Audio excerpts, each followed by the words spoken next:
শুভ নববর্ষ সবাইকে। বৈশাখের প্রথমেই এবার বৈশাখী ঝড় বৃষ্টি দুইটাই দেখা গিয়েছে।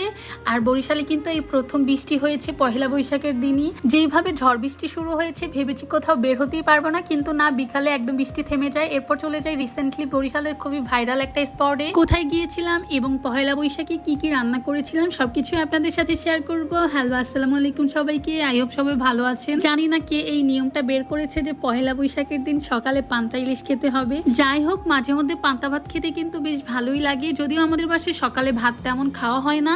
আমার কাছে পান্তা ভাতের সাথে ডালের বড়া বেশি পছন্দ, ওইটা দিয়ে খেতে আমি অনেক বেশি পছন্দ করি। যদিও খাওয়া হয় না, খুবই কম খাওয়া হয়। কে কে আমার মতো ডালের বড়া দিয়ে পান্তা ভাত খেতে পছন্দ করেন কমেন্টে জানায়েন তো। আমি ফার্স্টে এই বড়াগুলোকে সুন্দরভাবে মেখে নিয়েছি। এরপর চুলায় কড়াই দিয়ে তেল দিয়ে বড়াগুলোকে সুন্দরভাবে আস্তে আস্তে মুচমুচে করে ভেজে নিয়েছি।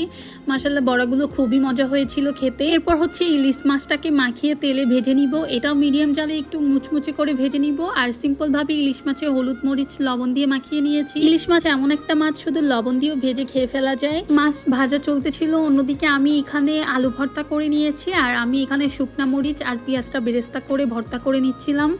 যখন আমার মাছ ভাজা হয়ে গিয়েছে ওই তেলে আমি পেঁয়াজ আর শুকনা মরিচও বেরেস্তা করে নিয়েছি। এরপর টেবিলে দিয়ে দিয়েছি, কারণ অলরেডি 10টার মতো ভেজে গিয়েছিল।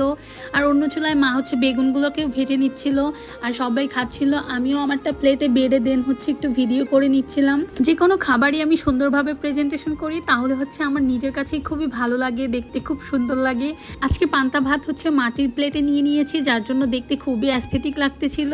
ভিডিও শেষ করে আমি খাবারগুলোকে খাচ্ছিলাম। এক একটা খাবার দিয়ে পান্তা ভাত খেতে অনেক বেশি মজা লাগতেছিল।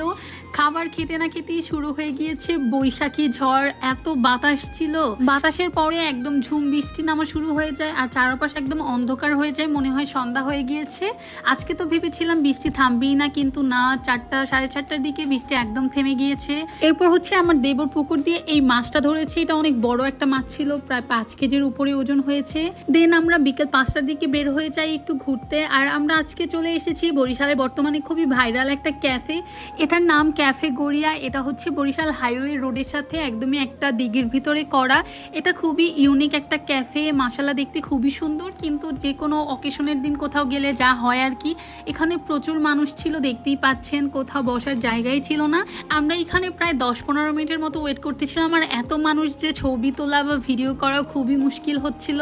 এরপর যদিও আমি একটু ভিডিও তারপর ছবি কয়েকটা তুলে নিচ্ছিলাম, কিন্তু মানুষের জন্য পারাই যাচ্ছিল না, বারবার সামনে দিয়ে মানুষ যাচ্ছিল। আমরা 10 থেকে 15 মিনিটের মতো এই ওয়েট করার পরে একটা টেবিল পেয়েছি। তাও ক্যাফের যে ওনার ছিল আমার হাজব্যান্ডের সাথে পরিচিত ছিল, তাই আমরা একটা টেবিলে বসতে পারি। দেন খাবার আমরা আগে অর্ডার দিয়েছিলাম, যেমন fried rice, soup, wonton, cold coffee, lassi.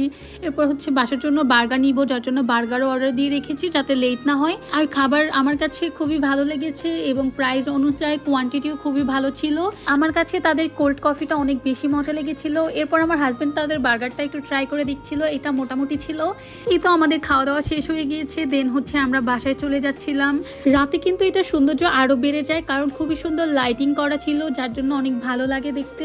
আপনারা চাইলে এখানে ঘুরতে আসতে পারেন, খুব সুন্দর ছবি উঠে এখানে। এই তো এরপর আমি আমার কোল্ড কফি খেতে খেতে বের হয়ে যাচ্ছি। দেখেন এখন পর্যন্ত এখানে অনেক মানুষ, আরো মানুষ আসতেছিল। রাতে লাইটের জন্য গেটটা আরো অনেক বেশি সুন্দর লাগতেছিল। দেন বাসায় এসে দেখি মা সেই বড় মাছটা রান্না করতেছিল। এই তো ছিল আজকে আমার পহেলা বৈশাখের ভিডিওটি ভালো লাগলে অবশ্যই কমেন্ট করে জানাবেন। Thanks for watching everyone. Allah হাফেজ সবাইকে।